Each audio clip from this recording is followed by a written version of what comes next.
I do the best. God damn these fucking Mexicans ruining my fucking show! Anyway. He's got the leaf blower out now. What the fuck? I think they heard you in this.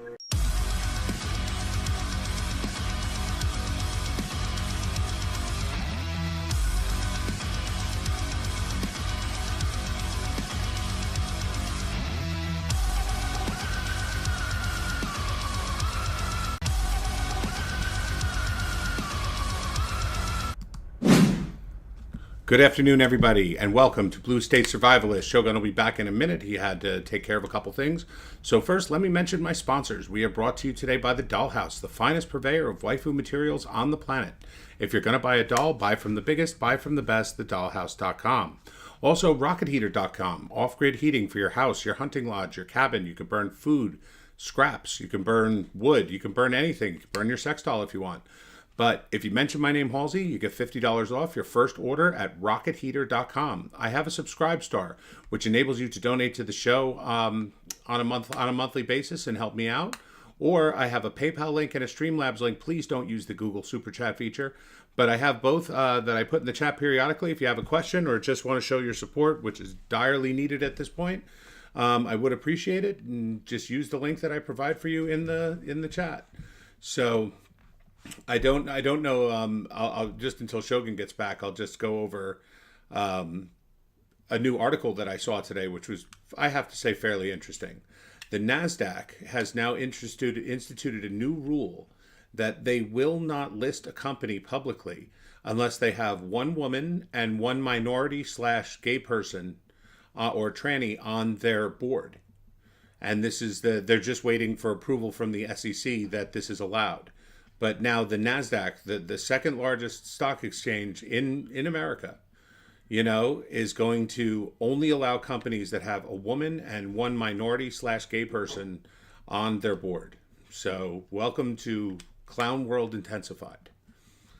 I'm sorry, are we live? I just got back. I was just taking a piss. Oh, that we are. So let me go over the first two comments for you today that I saw.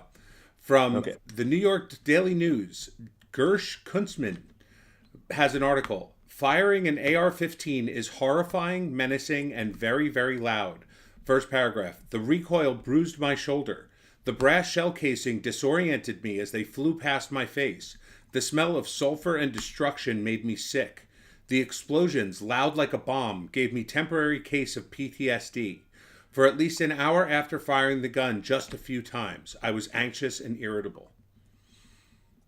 Can you imagine being that level of faggot?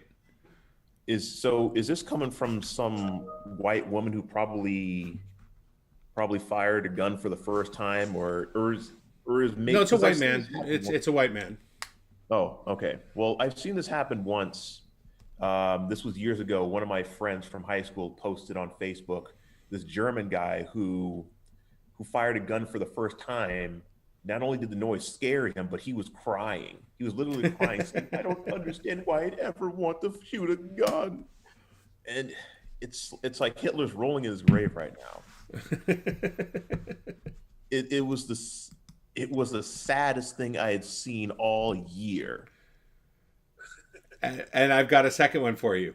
Now that the news has come out that the Canadian conservation group, like the groups that go around and patrol the forests to make sure that things are cleaned up right and they're conserving nature and all of that, they're armed with AR-10s and AR-15s.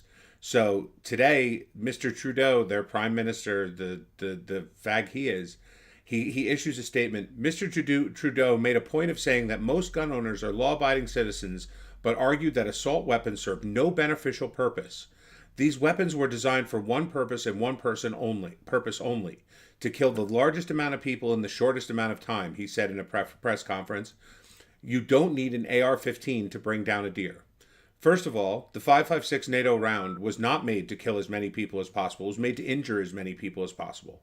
It's light and it's small, and injuring someone takes out 3 people for the 2 people that have got to care for the guy that just got injured. It wasn't made to be a super lethal round. It was just the opposite. Secondly, can you imagine, it's the weirdest thing from these anti-gun people. they act like, even though they have no authority over you whatsoever, that they're giving you the privilege to carry a gun. So therefore, your privilege that they're granting has to fall within whatever lines they feel are acceptable. Well, especially when it comes to all the anti-gun rhetoric out there, it works on people that don't either don't know their history or don't know their facts, or both, actually. Because when you think about it, now you could use, because going back to the whole 5.56 argument, I mean, that's true. It wasn't meant to kill, it was meant to maim. Now, if you look at a round, now this is one of my favorite rounds. I rave about it a lot. 7.92 by 57 millimeter, 8 millimeter Mauser. Now, that was definitely meant to kill, because that is a seriously heavy round for a civilian to be able to shoot. And I mean, it's very effective. I mean, if you're good at aiming with it, and there were dedicated rifles for snipers dedicated to killing people with that, and to be able to take you down with one shot. I've even seen it penetrate armor, although it's not real naturally an armor-piercing round. Within like 15 meters, yeah, it'll slash through armor. Well, not all body armor, but I've seen it go through plates, yes. But going back to what I was saying, now let's say, because this isn't a weapon that I've been wanting to get, I haven't gotten it, one, because the seller's pretty far away from me, so I have to make the journey out there to get it. That's if I have enough money at the end of the day. But it's an Egyptian. It's called the Hakim. That's it. Mm-hmm. And it's a semi-automatic rifle that fires 7.92 by 57. Not a lot of rifles shoot that as a semi-automatic. Most are either bolt action or belt fed or whatever. Now, something like that can do some real damage. Although there are body armors that can stop that type of bullet, but as far as I can tell, most body armors are not rated to stop that. Well, most body armors are meant to stop a massive round coming at you at those type of speeds. You know, I mean, because they're not, most body armor isn't made with the expectation that you're going to be encountering that level of like, I mean, at least civilian body armor. Like, I mean, if you're buying military grade, maybe, you know, for in certain situations. But I mean, most of the body armor that would stop something like that is so fucking heavy that you wouldn't wear it into combat in the first place. Yeah. Oh, and about that, I was actually getting ads on YouTube, and I know some of you guys are probably thinking, yeah, you should get ad block. Well, I was using it on Edge, where I don't even bother with the ad blocker.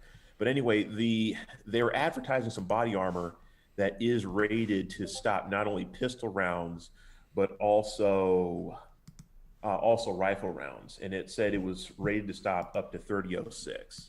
And 30.06 and 7.92 by 57 are very closely related, just slightly different. I haven't gotten to fire anything that was 30.06 as of yet, but I mean, it's a good round. It's a great rifle round, but oh yeah, you know, I mean, I don't know. YouTube not sending notifications. Imagine my shock. You know, that YouTube isn't warning people that we're going live. I mean, they do sometimes. They haven't been that bad to me, but they haven't been that good to me either. You know, but what could you ever expect? But no, I mean, it's weird how the gun climate is starting to heat up a tiny bit, because I mean, we've been talking about this for a while. The anti-gunners are feeling very emboldened right now that they're going to be able to get something done with Biden in the White House. But at the same time, the people have turned very heavily against gun control. So they're almost stuck between a rock and a hard place. Although, when it comes to gun control, now, do you really believe that people will actually stand up and defend their gun rights? Because I'm still pressing X to doubt on that, even though you have so many first-time gun buyers. I mean, we have more guns and ammo sold in recent history than any other time that I know of. I mean, I hope so, but so here's the thing. In general urban areas, I would expect a much higher level of compliance than in non-urban areas. Because in most red states, even the sheriffs are saying they're not going to enforce it. And some states are banding together to form like a sanctuary city policy You know, someone just asked, is the general ammo shortage going to continue for the foreseeable future? I said this the other day. I saw an interview with the head of CCI, who's one of the biggest manufacturers in the country. They might even be the biggest manufacturer in the country. They're back ordered $1 billion, and they say it's going to take 2 years to fill it all out. So these are people that are already paid. They've already taken the money of $1 billion for ammo that is yet to be produced or sent out. So yes, the ammo shortage is going to continue for the foreseeable future. In fact, it's going to probably get worse. I mean, people are getting $2 a round for fucking 5.56 or 9mm right now online. Right. You know? Yeah, somebody in your Discord, Texas Rattlesnake, that's what his name was. He actually linked some 1,000 rounds for like $700 something. So that's 70. I think it was like 75 cents a bullet, roughly. That's for range 9mm ammo. Yeah, range 9mm. There was the Serbian stuff by Pervi Partisan, I think how it's pronounced. Right. So Serbian 9mm, you're still paying 72 cents a round for, and you have to buy in bulk. You have to buy 1,000 rounds to get it. And I guarantee you that shit sells out in a week. With I don't know how much they have, but it could even sell out in a day. Probably sold out by now. Like, if you go to any gun site that sells bulk ammo and you click on their bulk ammo links, they'll have like shotgun shells and maybe 7.62. There seems to be plenty of 7.62 out there. Oh, yeah, 7.62 by 51 or 54 rim. Don't remember, to tell you the truth. Okay. Well, there was like 30 something Russian AK ammo. I forgot. I always get them confused. So, you know, but I mean, right, there are absolutely not going to be an end to the ammo shortage anytime soon. Now, Biden has stated a lot of the shit he wants to do, like end online guns and ammunition sales and, you know, do all kinds of shit. If he actually proves that he wants to push forward with it, if he tries to push forward with it, it's going to get even worse. Like, you're going to see literally a run on gun and ammo stores where people will they'll buy up ammo of guns they don't even have. Yep. Just to make sure that they have plenty of it in case things get crazy. Right. I mean, I definitely want to get more ammo, but me having to move to a completely different state and still trying to, you know, get settled here. This is one of the biggest reasons why I actually didn't want to move during this time. I didn't want to move during the holidays, during elections. This was probably the absolute worst time for me to move. But it was then or never. So right. I took it because I've been wanting to get more ammo and probably buy ammo that I don't even have weapons for as of yet, just in case. I probably should have bought some 30-06 from that Turkish guy. Oh well. I mean, you're in Florida. You could still get ammo in Florida. It's just you're limited to how much you could buy per day. And right. Doom Donut says Wolf 7.62 AK ammo. It's cheap and it's reliable, but it's steel, so it's dirty. And I mean, doesn't really matter in an AK so much. But I'm just saying it's dirty, and there are some ranges that won't even let you fire it. But right. I mean, that being said, it's fine. I mean, it does the job. It's just you have to clean your gun more. You know, like I don't clean my AR every single time I go use it, but if I use steel ammo, I do. Oh yeah, definitely. Even when it says that it's clean, I still prefer to clean it because it's like when it comes to, especially when it comes to bird and primed ammo, I'm expecting it to be dirty always. It's gonna be dirty. I mean, it's zinc coated. It's not clean to begin with. Like, it may not be so dirty that it's gonna like break your gun or anything like that, but it's gonna take a while to clean. Oh, you know. Yeah, that's why I made sure I got myself a cleaning kit or two. I haven't gotten around to getting one for my AR because, well, for one, I only got to shoot one round out of it, and that was because my red dot sight battery died. And I just never got around to shooting it again because I've just been way too busy to even take it out and do anything with it. I'm going to take my AR out to the range on Thursday. Tomorrow I have the Constitution, but I'm going out on Thursday. Yesterday was like a monsoon here, so there was no going to the range. You know? Yeah, I hear you. Someone says, what company gun oil do you use to clean your guns if you're firing? I use the same oil no matter what. I use Ballistol. Multi-purpose. That's what I use. So. Yeah, I was given a bottle of synthetic oil. I forgot what the brand was. There was an FFL, a home-based FFL at that, and he accidentally submitted the wrong. If he either submitted the wrong form or he submitted the form to the wrong department to get my pistol sale approved, and he ended up giving me some free synthetic oil, and that was really nice of the guy. He just made an honest mistake. This is where you are now? No, this is in my previous state.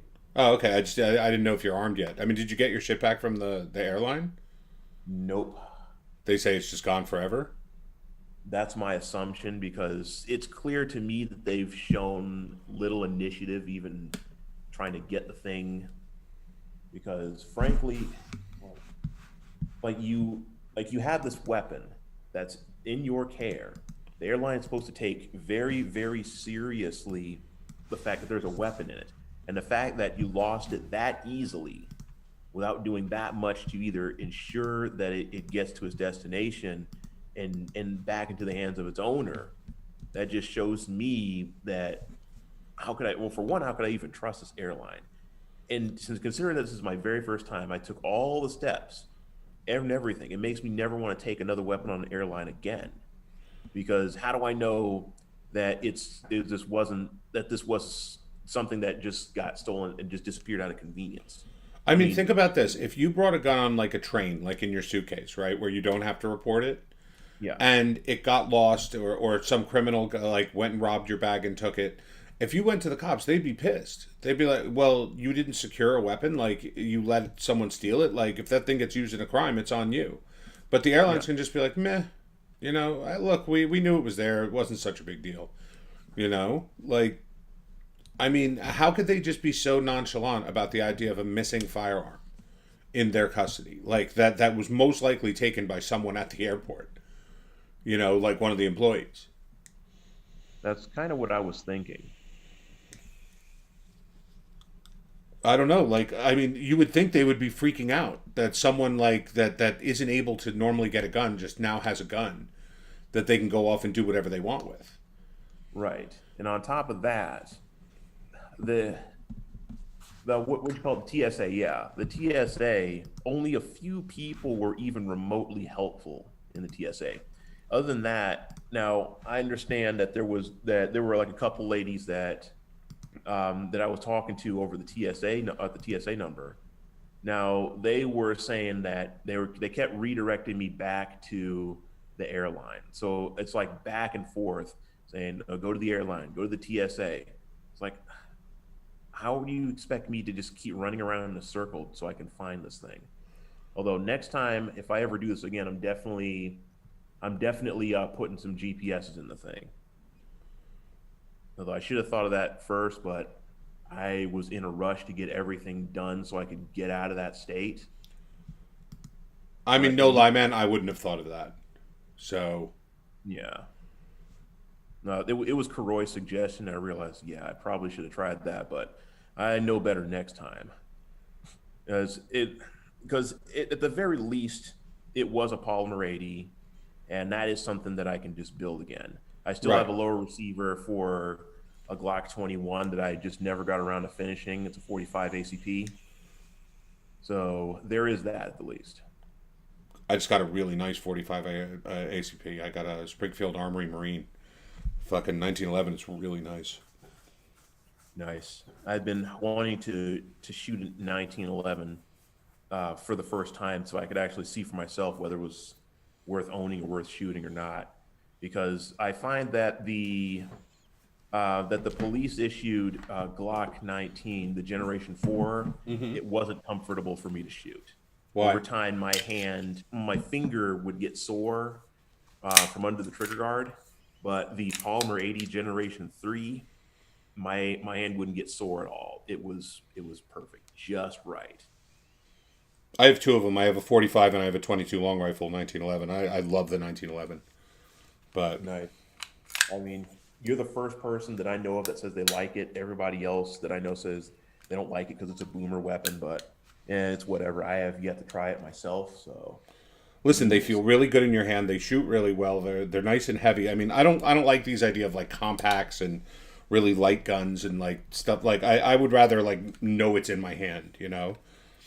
So I'm looking at mine right now. Actually, this is my 22 though, but I mean, look, I love it. Whether it's a little pussy gun like this 22 or the 45, I absolutely love my 1911s. So.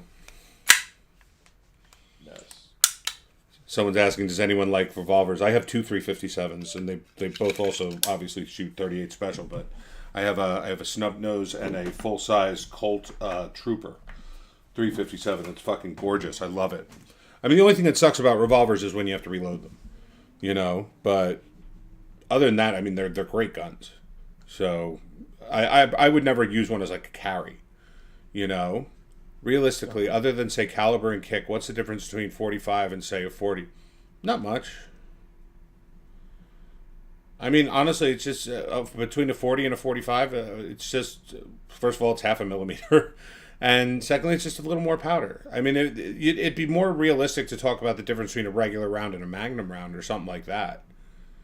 You know, but like between a 40 and a 45, you're not going to notice much difference. Like you're not going to notice much difference in the kick. You're not going to notice much difference if you're shooting at targets and what it does to the target. You know, I paid $750 for a 109 millimeter brass full metal jacket. That's really expensive. You mean I think he means 1,000. $750 for 100 bullets. $750 a round.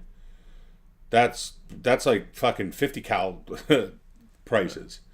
So he must mean for 1,000 rounds, you know. But like no, like I mean, I had a buddy, right? He's one of these people that are $750 for 1,000 rounds. It's a decent price. I mean, it's not great, but it's not bad, you know. So hold on, guy, for $5. I have several thousand rounds of 5.56 and 7.62 by 39. I refuse to sell to anyone. This stuff is worth gold now. It's gotten to the point that for 22 ammo is getting hard to find. So getting hard to find almost everything. You know, the thing is, you can go to most ranges and they'll sell you like one box per caliber a day. But, I mean, if you train often, one box a day is nothing. And you're never going to be able to stockpile at that rate. And you're going to still be paying top dollar. So it's really, really not worth it unless you're able to buy in bulk or you're able to reload. You know, but you do what you can. I mean, like, but I was saying about my friend. My friend, he decided during the riots, right? Like when things were getting real bad, that it was time to get a gun. Like he's never been against guns. He just never like bothered to get one. Right? So he originally wanted a Taurus. He wanted a Taurus G3. And he couldn't find one. Then he wanted a Glock 19. He couldn't find one. So finally he got convinced to buy, I don't remember the number, but it's a 40 caliber Glock. And I said, well, that's a bit of odd round. Like, I mean, I'm surprised. He said, listen, it was that or there was like, it was some like specialty 9mm that no one's ever heard of. That's like kind of like a ghetto brand. So he's like, so I just would rather have the Glock. And I was like, well, I mean, look, it's not much of a difference. It's just a difference in how much ammo you can find and what it costs. You know, like obviously you'd prefer like something like a 9mm or something because it's so common. But I mean, a 40 cal, it'll do what you need it to do. And then he's like, yeah, but I mean, as soon as things calm down, I'll probably sell it and get something better. I'm like, well, don't expect anything to calm down anytime soon. You know? Oh yeah, I definitely don't see things calming down anytime soon, because let's assume that Biden does successfully steal the presidency and he is able to start implementing all this stuff. I can imagine all the hoarding that's going to go on. So there, I can just imagine the cutoff point coming. Well, I mean, when Obama got elected, right? I remember when that happened. When Obama got elected, there was a run on gun stores. It wasn't as bad as it is now, but it was still really bad, right? And the whole point was that it was people like me, because they were afraid that as soon as he got into office, Obama was going to redo the fucking assault weapons ban. So everybody wanted to get a hold of an AR or a Galil or a fucking AK-47 or something that was going to be on the ban list because they grandfathered those in. It only applied to new guns, not guns that were already sold. So there was a run on the stores for the guns, and then of course once you have a gun, you want to buy the ammo for it and all that. So people were going out and buying like 3, 4, 5 AR-15s just so even if they weren't going to keep them all, they'd be worth a fortune if they were banned. You know, because you could still sell them under the FAN. So Right. And that being said, that's the other reason why I've been looking into every so often a rifle that is not a very common one. Once again, going back to the Egyptian Hakim, Hmm. because those are actually fairly rare. They're not that easy to come by, but they're not super expensive either. Plus, it shoots a very powerful rifle bullet. And those things, they're not, the bullet's not super popular, you can still get it. I can still get the Serbian brand or still get the Serbian surplus. There's Turkish surplus too, but that's, in my experience, that's not very accurate. Romanian is very dead on, but it's becoming a lot harder to come by because Romanian ammo, people are finding out not only that it's really good, but at least before the whole shortest thing was going on, that it was actually quite plentiful. There were people that were selling huge boxes of spam cans of that stuff. And I wish I could have been able to get some of it, but when you don't have the money, you don't have the money. Dingle, 2020, it just really sucked financially on my end. yeah, I hear that. Dingleberry Pie is asking a question now. I'm going to tell you how I understand it, but I know people who would disagree with me. He says, "Can I run 556 through my 223 AR?" Supposedly, no. Okay, if you have a 556 AR, you can run 223 through it, but not the opposite, from what I understand. Now, I've never owned a 223 AR or any other kind of gun, so I don't know for sure if you can, but I've heard that you cannot. That if you have a 223 specifically made, that you cannot run 556 through it. Yeah, I don't quite recall exactly how it goes because that has been a very big question for, especially for a lot of newer gun owners. I always forget. Uh, Well, I mean, I don't even know if I've ever seen just a 223 AR. Like I've seen plenty that say 556 slash 223, but I've never seen one. Aplexity says the 223 Wild can shoot both, but I think that's the only one that can. Yeah, I've just never. Again, I've never had the issue come up, but on people that I've talked to, people have told me that if you have something that specifically says 223, you should not fire 556 through it because it's too overloaded. So there's a better chance that you're going to blow the barrel. Now, again, I could be wrong, and I know people that will disagree with me, but I'm just saying, like, most people I know, and I know that, like, if you read the manuals, like, they'll say, oh, this is a 556, so therefore capable of firing 223. So, again, it's, let's see, Brian says he can get a 9 millimeter barrel conversion for the 40 Smith & Wesson Glock. All I buy are Glock 22 and 23s in those barrels. I don't. My father has a Glock. I don't particularly like Glocks, but that's because, as I've said repeatedly, I much prefer striker fired pistols. So I mean, I'm sorry, hammer fired pistols. So I just, it's just a personal preference for me. I don't have anything against the Glock. It's not like I'm one of these people that go, oh, all Glocks are shit or whatever. I just personally don't prefer them. You know. But so Dingleberry Pie says the barrel says 223. I just wouldn't fire 556 out of it though, just because why do you want to take the chance? Like, just because there are people out there who say, "Oh yeah, go for it." I love this question. Halsey and Shogun, is buying military surplus a good or a bad idea? It's almost always a good idea. Yes. Now, not only is it a good idea, but a lot of times you can get it cheaper. Although here's one thing you want to do when it comes to military surplus. And now this is a very, very important thing you want to do, is that when you get it, you have to inspect the rounds for the condition. Now, and also when you're inspecting the rounds, also see if there is a warning, like an as-is warning, because I'm going to give you two different stories about two different types of rounds.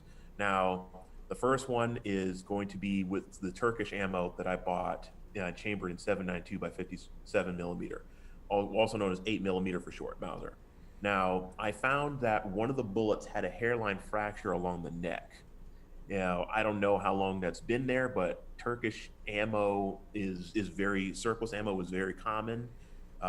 People buy it, and it's still pretty powerful. But of course, depending on the weapon, most likely. Now you may want to adjust your sights to make sure you get an accurate shot. But moving forward, is that if I were to have fired that into my weapon, it likely would have etched the chamber, and damaged my weapon. If not blew up entirely and fucking damaged your hands.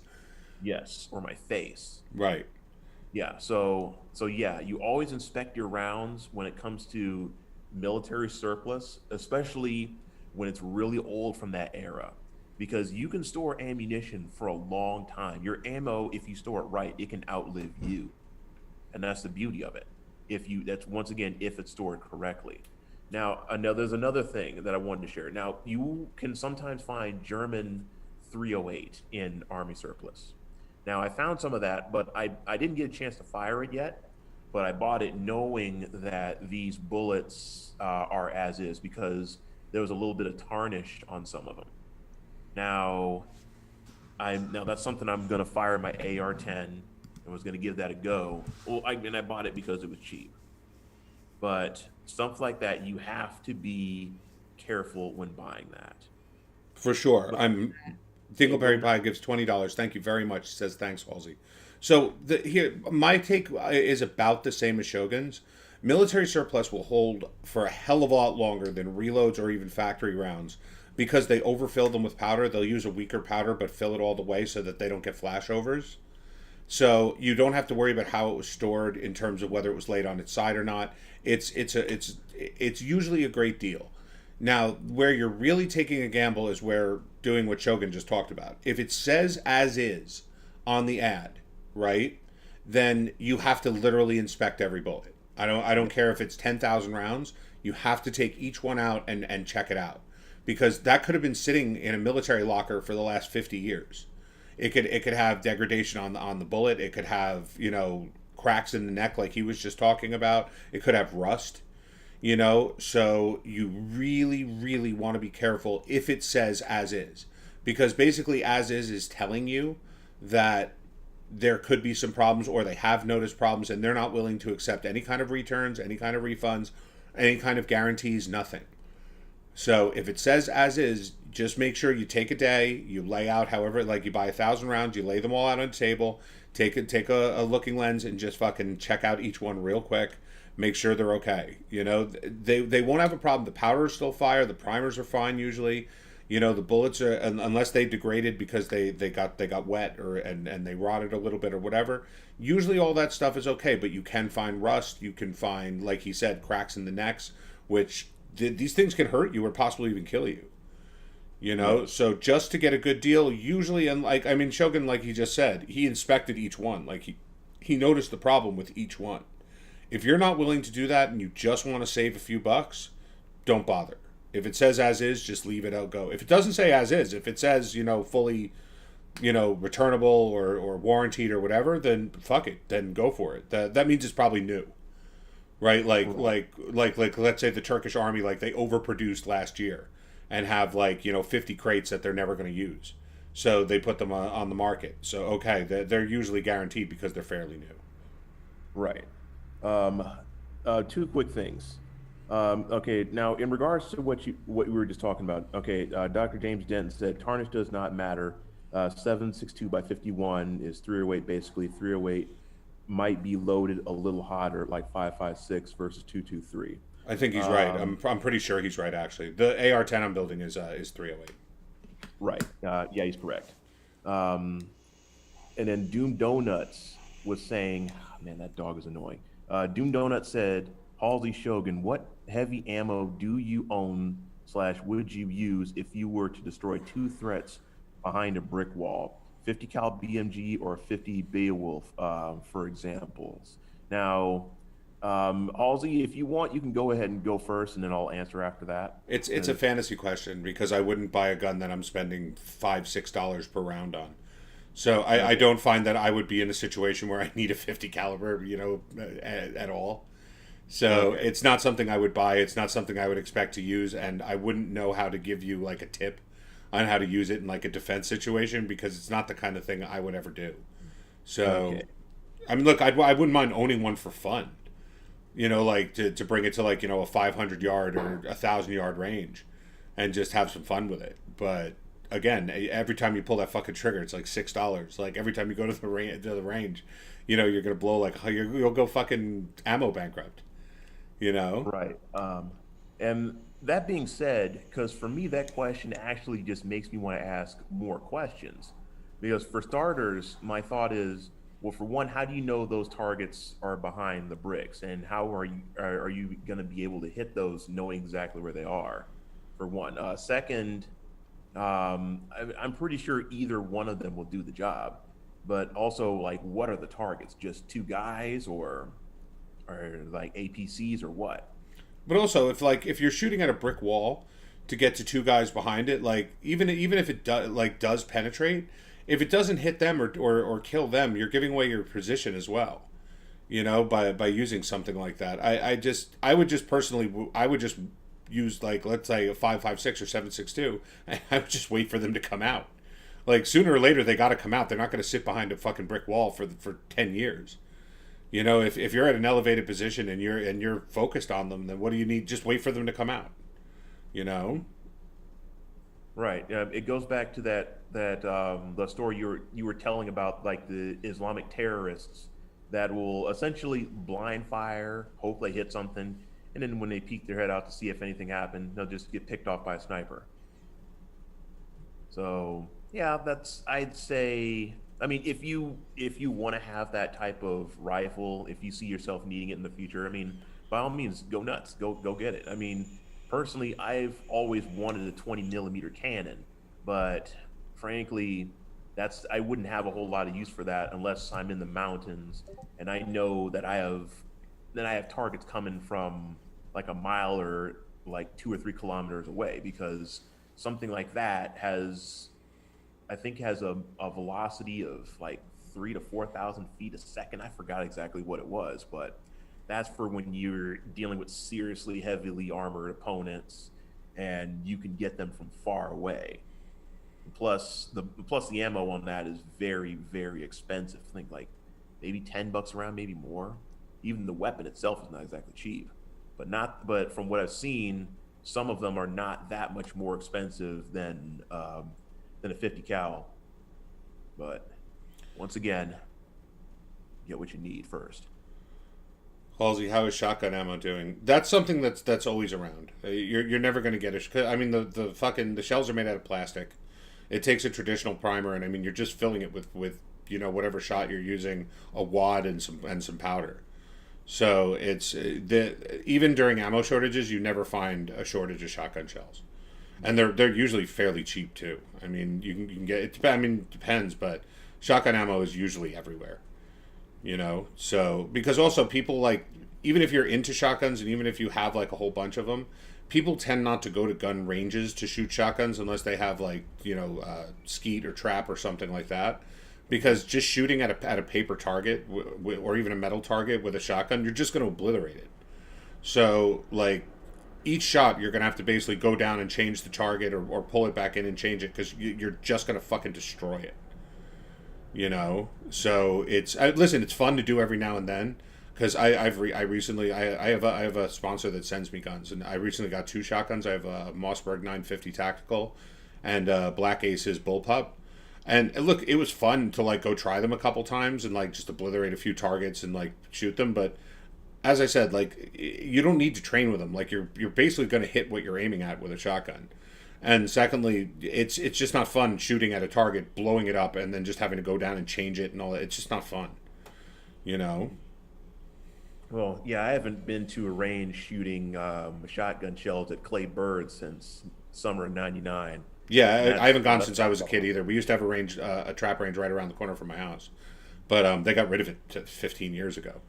So that's why I originally sold my shotguns. There was no purpose to it, you know. And yes, birdshot is everywhere. Buckshots and slugs are getting more expensive, but that's just because they got metal in them. But I mean, you could still find them anywhere. When you say they're getting more expensive, like, relatively speaking, they're not. You know, like, 22 long rifle used to be 100 rounds for, 50 rounds for like $4 or $5. Now they're going for like 10, 15, which still is cheap, but that's a considerable increase. When you're talking about the increase in, like, buckshot and slugs, you're talking about like an extra $1 or $2 a box. Like, it's not the end of the world. Right. And yeah, the other thing about shotgun shells is not only is that ammo pretty common, because I was in a Walmart in back on the West Coast. And birdshot, they still had many, many boxes of birdshot. Although it's the buckshot that you're going to have trouble finding because people are buying that and so forth. The slugs, I haven't seen any slugs recently, and it also varies depending on the gauges. Now, 20 gauge, I see that all the time because that's a less common caliber. Every so often, I think you see some 410 here and there. But the thing about 410 is that, well, not only is it really small, it doesn't. You look at a smaller, you look at a smaller gauge and you think, that's a little less intimidating. But I think was it 357 or 38 special pistols can actually fire that? I can't remember. But yeah, that's just one advantage of it. That's if you want to shoot shot instead of an actual bullet through a pistol. Right. Mike Green says, where can I get black powder for my blunderbuss and musket? You just got to look online. It's around. You can find it. And it's not even that expensive. What's causing the metal shortage, Natruda says? Is it just high demand or something else? So it's a triple whammy. One, there is excessively high demand for it. Number two, most of the most of the mines are either operating on skeleton crews or very, very low because of Corona, because they're indoor tight spaces. So, and it's bad enough. So these people are all union workers. They're working on skeleton crews. Third, all of the imports are not coming through like they used to because of Corona. So again, these are all problems. I believe there's actually a fourth, and Halsey, correct me if I'm wrong, is that now when Obama was president, I think he made a ban on smelting our own lead, if I remember correctly. There was something like that, but I'm pretty sure it's done. Okay. Because I assumed that was something that just stayed in effect of some sort.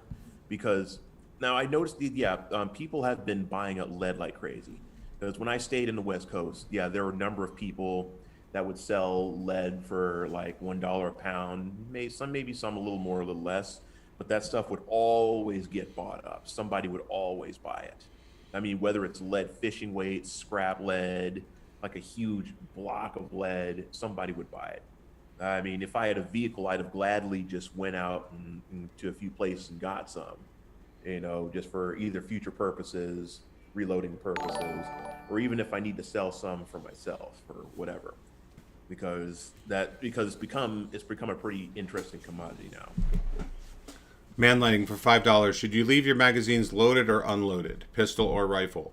Depends. I mean, if you're planning on using it for self-defense, like, why would you leave it unloaded? If you find yourself in a self-defense situation, there's no way you're going to have time to go get your weapon, take out the mag, load your mag, and go find, like, I mean, if you have that much time, God bless you, but I don't see that being, like, realistic in a self-defense scenario, so I would always keep them loaded. Yeah. Now, you shouldn't keep all of them loaded, for sure. Like, you shouldn't, if you have, like, 100 mags, you shouldn't just keep every one of them loaded. But, people they can't seem to understand this. I'm not wearing a mask. Yes, I'm wearing the mask as an ironic joke in the show. That's just a looped video. That's not a live camera of me. Right. Me and TFM just did it so that we could use the puppet and this whatever. So it's not am I wearing a mask the whole show or not the whole show. It's just that I'm wearing the mask because me and TFM made the videos so that we can use it for the Morning Constitutional instead of just our traditional avatars. But it's just us basically being wise asses. So yeah, because if you listen in the background, you'll hear Halsey taking a puff from his vape. Yeah, you would see it if it was a live camera. Right. So yeah, it's it becomes more obvious as time goes by. But I mean, he had me fooled for a minute, but yeah, that's all. Okay, Shogun, I got to run a little early today. I got a whole bunch of stuff. Today's my wife's birthday, and I got to go out and grab some stuff. But someone just read, have you guys not noticed it's a loop video? But yeah. It's just a joke. But tomorrow I'll be around I'm not going to be doing a show tonight. Tomorrow I will be around for the Morning Constitutional, and tomorrow night I have Lamprey Milt on. We're going to be talking about moving from blue states to red states. Actually, Shogun, you might want to join us for that one. Okay. Yes. Shoot me a link to that for whatever time it is, and hopefully I can be there for it. It's at 9:00 Eastern. So, Okay. but I'll send it to you, and we'll talk. Guys, thank you very much for your donations. Thank you very much for your support. We will be back tomorrow for the Morning Constitutional on TFM's channel. Have a great day, everybody. Take care. All right. See ya. Fellow Americans, tonight I am speaking to you because there is a growing humanitarian and security crisis at our southern border. In all honesty, a border wall or steel slats won't work. But great bodies of water will separate us from the horrible Mexican rapists. Introducing the 2019 Trump Great Border Moat. Stocked with the most aggressive penis fish, incredible man-eating alligators, and unbelievable genetically modified moose-cocked rape dolphins, as well as flying, migrant-eating sharkfish. So incredible. I swore to protect our country, and that is what I will always do. So help me God. Thank you and good night.